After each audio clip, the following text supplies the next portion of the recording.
be here. So I want to look at two problems using our new and improved work energy theorem, where we swap out the work done by the force due to gravity and we replace it with potential energy terms. So here we have Nitro, my favorite ride, and the roller coaster has a chain that takes the object up to the top, but then as soon as it gets to the top right here, it just coasts. It coasts the rest of the way. There's no propulsion system. It's just like a sleigh ride where you're going as fast as gravity takes you. But we also have a little bit of friction acting on us. So if we take a close look at this, right as that car is coming down, when it gets like right here,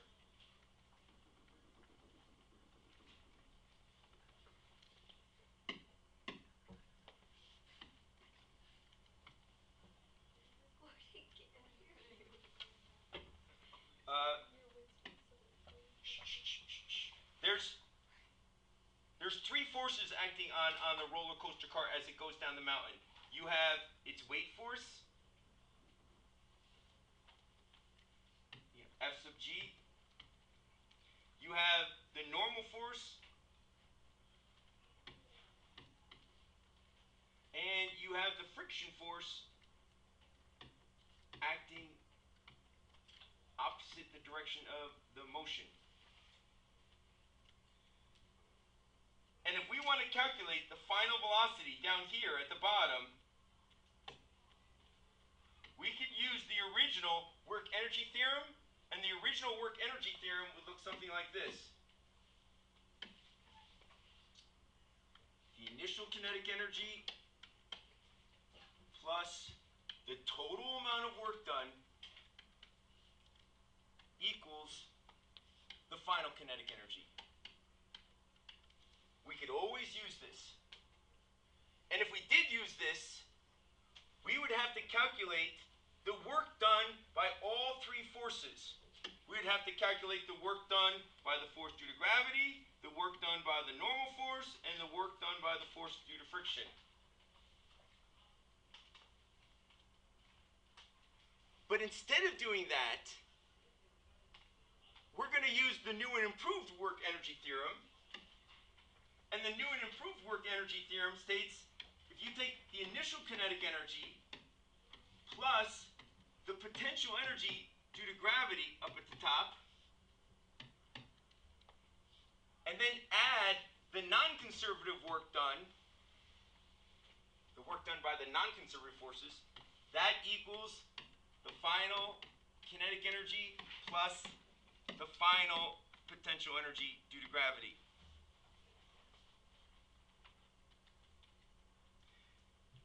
This non-conservative work consists of the work done by the normal force and the work done by the friction force.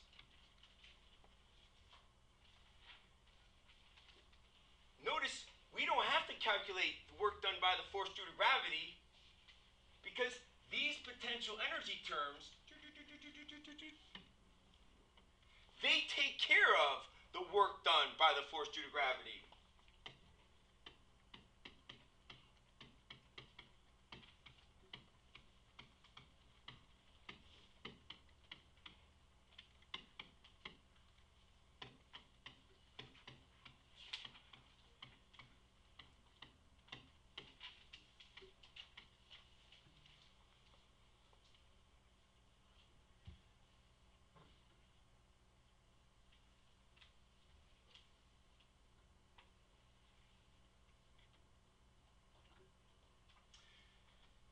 So, let's get to work.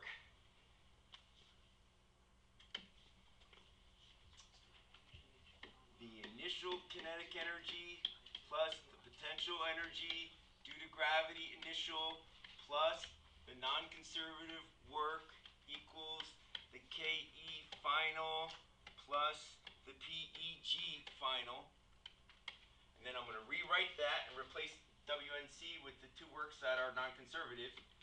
The initial kinetic energy at the top plus the potential energy due to gravity initially plus the work done by the normal force plus the work done by the force of friction equals the kinetic energy final plus the potential energy due to gravity final.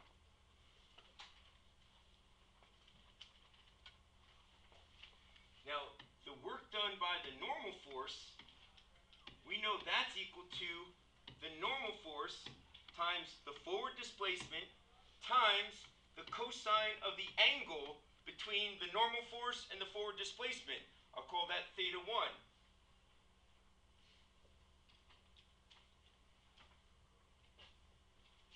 We don't even know what the normal force is.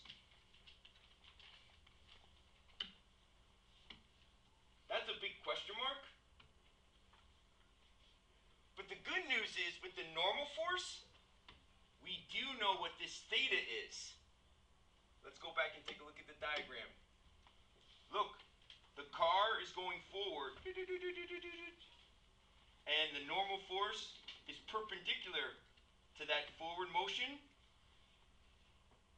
So what's going to be the angle between the normal force and the forward motion? 90 degrees. And what's the cosine of 90 degrees?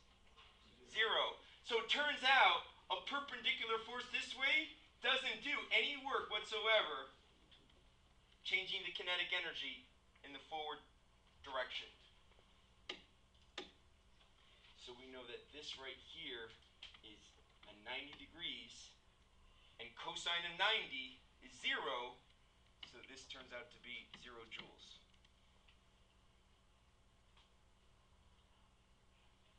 Now, the work done by the friction force, that's going to equal the friction force times the forward displacement times cosine of theta 2, which is the angle between the friction force and the forward displacement. Now, we're given some information about this, so let's go back to the chart here, diagram. We're told that the average friction force on the way down is 1,210 newtons.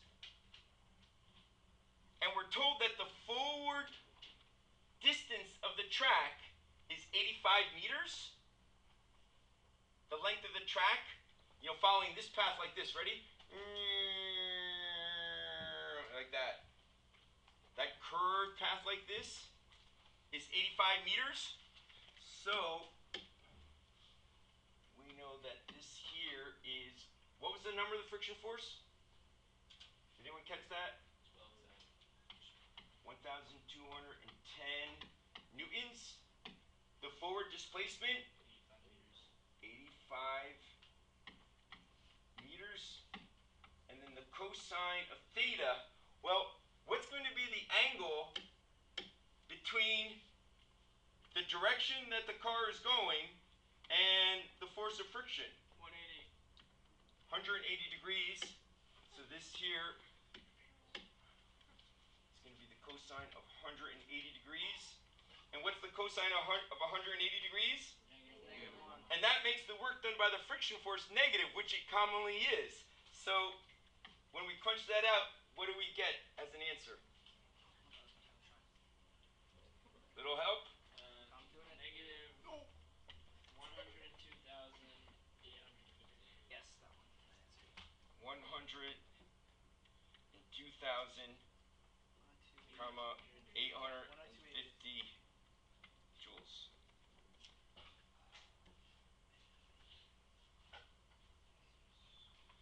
So if we add these two up, that's going to give us the non-conservative work done. So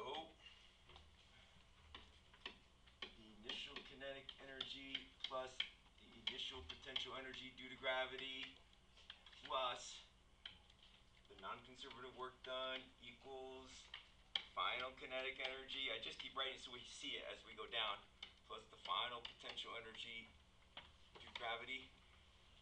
Now, we know the initial kinetic energy is 1/2 times the mass times the initial velocity squared.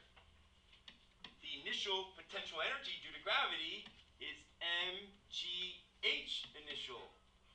You didn't do the thing. The non-conservative work, we know that value now. Yeah. And then we have the final kinetic energy, which is 1/2 mvf squared plus the potential energy at the bottom, which will be mghf.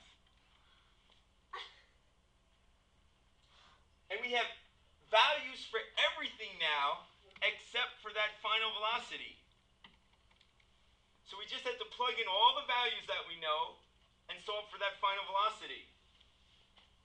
So 1/2 times the mass. Does anyone have that mass? Or was it 2,100 kilograms. 2,100 kilograms?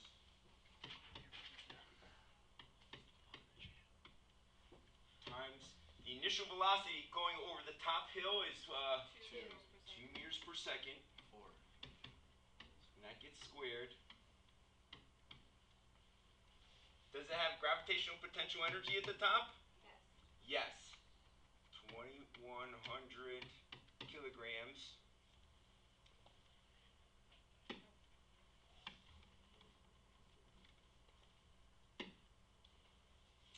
Times, I'm going to go with the real value, 9.81 meters per second squared. You could use 10.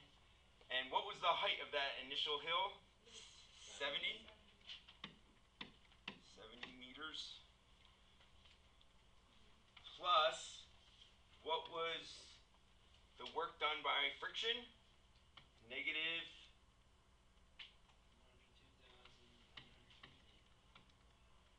102,000. 850.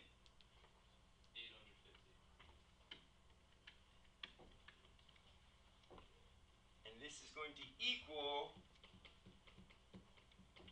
the kinetic energy at the bottom, 1/2 times 2,100 kilograms times final velocity squared plus Zero. 0. Because the height at the bottom is 0. And now it's just a little punching and crunching on your calculator. And when you crunch that out, what do you end up getting?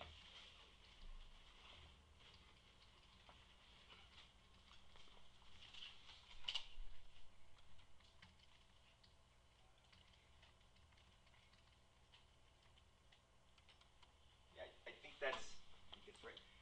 The final velocity at the bottom is 35.8. Is that what you said? 76, so I'm going to round to 35.8 meters per second. And if you convert that to miles per hour, that's roughly 80 miles per hour.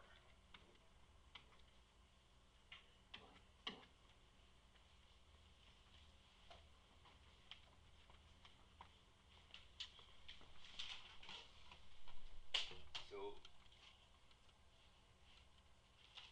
that's the work energy theorem applied to this problem up here.